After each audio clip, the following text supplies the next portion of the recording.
One Piece fans, this is Chris Bolts, and I'm coming in with the episode and recap review for this week's episode 1150.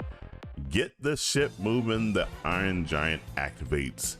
Now, before I do get into the content, do make sure you do like, share, subscribe, turn on the post notifications. All that stuff really does help me out. And jump down in the comments and leave me a comment, because that really will help out the most.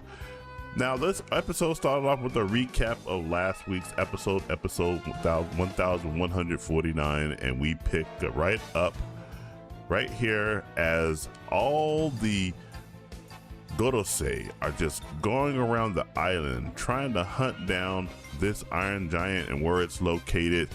And we see that the news that Vegapunk had just put out is still reverberating around the world. To these pirates right here, the most important thing is there's treasure. Although this pirate right here is trying to talk some sense into the other one, the treasure is 200 meters underwater. How do you even get down that deep? The sea kings that lived under there, they will be sure to gobble them all up. And of course, the other pirates like, yeah, there's a such thing as submersibles. You know, we can use a submersible to get on the water right there. And it's just going all around. We see some old friends from way back. I want to say right before we actually got to the Grand Line. These characters have not been seen for quite some time, and they're jumping to the news. Here's some more people reacting to it. We come over to the Navy hospital over in the New World.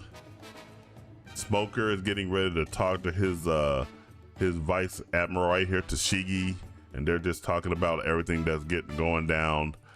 And we're having a really good discussion right with the members of SWORD here, of which Kobe is a member, Helmeppo, Prince Groose, all of them. And then we all know that Drake, he was undercover for quite some time. They're all talking about how this news can actually shake things up around the world. So Vegapunk is really putting out a lot of information that really is troublesome. And we're getting right here. He wants to get ready to tell one thing, but of course, this being One Piece, we're not going to get any more information until the end of the episode. And I'll get to that here in just a minute. Vegapunk does say that he can't tell the complete story without adding some speculation, because he obviously died before he can actually get the full truth of everything about the Void Century. Now, and we're going to go right here. The ship, the Thousand Sun, is getting ready to escape from Egghead Island.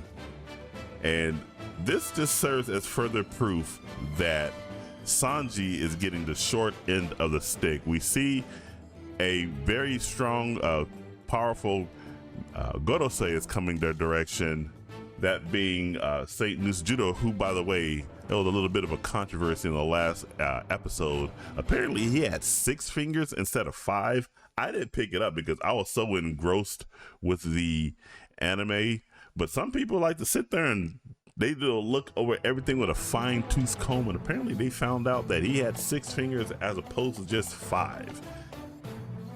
Hey, he's in his zone for his mythical zone form, so maybe it's possible that he has 6 fingers.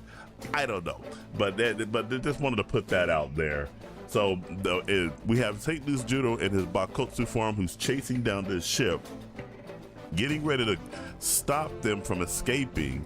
But again, this is more proof that Sanji is getting the short end of the stick here. We see that Zoro is chasing down Bakotsu, and he's going to have a very big clash with him. And he's getting ready to do his dual sword style. Let me just go ahead and not just watch the entire fight. You see, you got 2 sword style. This is going to catch the attention of Nusjudo, who sees Zoro approaching towards him. They're getting ready to clash swords. And there is a really key situation that's going to happen right here. As you see the colors of the Supreme King between all 3 of these swords clashing with one another. And Nusjudo is going to recognize one of the swords. He's going to recognize them as Kitetsu. And it's going to break them apart right here. But you see how Zoro was able to knock back Nusjudo. and then land back with the Jinbei back there. Now, why couldn't they at least let Sanji have some of that love? Huh? Why don't you guys tell me that? Tell me that. Why couldn't Sanji get some of that love and knock this judo back? Just a little bit. Just a little bit. No. Instead, it's Sanji that gets knocked onto his ass and gets punked by this judo, whereas we see Zoro right here, this little rinky dink of a man with 2 swords, 2 toothpicks compared to that big giant blade from this judo, being able to knock this judo back like he was nothing. Toei, Eiichiro Oda-san, please show Sanji some love. He can fight. He can fight. But I digress on all of that. We're gonna go ahead and just go right forward here. And we see that the ship is under attack. This ship, the Giant's pirate ship, is under attack. They're all waiting for everybody to show up, but Luffy is telling them, hey, just go on without me. We'll catch up with you soon. And we see that Brogy and Dory are telling their own crew the same thing, but the Navy is not gonna let them just get up and escape. They're trying to stop that big giant pirate ship from escaping. We see the pirates launching a wave of attacks, melee attacks, ranged attacks using arrows and bullets, the bullets being the size of the cannonballs, and the arrows doing their own kind of damage and whatnot. But here we're gonna have a girl boss moment. Now, I say girl boss moment, I say it in jest because we know that One Piece is all full of girl bosses and they all have big giant powers just like all the men do and whatnot. And we're gonna see Bluegrass right here. She's gonna come up here. She has the ability to take control of anything that she touches. She's gonna use that giant robotic Sea King to fire a blast at one of the Navy ships, puts a giant hole in it. But then we also see the very beautiful, the very illustrious doll right here. You just see her getting ready to just drop bombs after bombs after bombs on this giant right here, stopping him from escaping, just putting the work on him, and she's looking beautiful while she's doing it too. And she's going to the groove as she's pounding him and pounding him and pounding him. Looks real good doing it. Knocks him out and revitalizes the efforts of the Navy to go in there and challenge these giants. They're going to be fighting them tooth and nail. And right now, Luffy notices that the boar Fingshi is no longer chasing him. Fingshi, that's the zone form of Saint Mercury. He's no longer chasing the 3 of them. They broke off instead to go and confront this iron giant along with the other Gorosei. And this is where things take an interesting turn because Vegapunk is getting ready to let out one last secret for those who bear the name of D. And that just infuriates all of the Gorosei. They don't want whatever the representation of the letter D for these characters that have the letter D.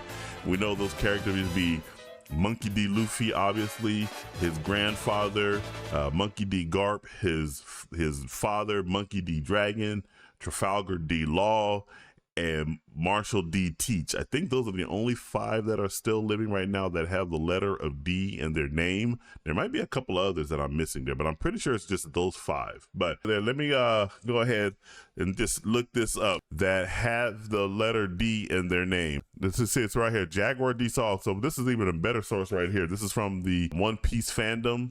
Oh yeah, he is. Yes, he is. Jaguar D. Saul. He is still alive. That's the researcher. He's still alive. So yes, he's still alive. Monkey D. Garp is still alive. Monkey D. Dragon is still alive. Port Gas D. Rouge is dead. Trafalgar D. Law, he's still alive. Rox D. Zevix dead. Nefertiti dead. Nefertari Cobra dead. Nefertari Vivi is alive. I don't know if she has the will of D though. I might be jumping a little bit ahead of myself on that one. Apparently she has the will of D, probably something that's going to be revealed later on. So that'd be interesting. But she is a descendant of Nefertari, so it makes sense if she does get that D moniker.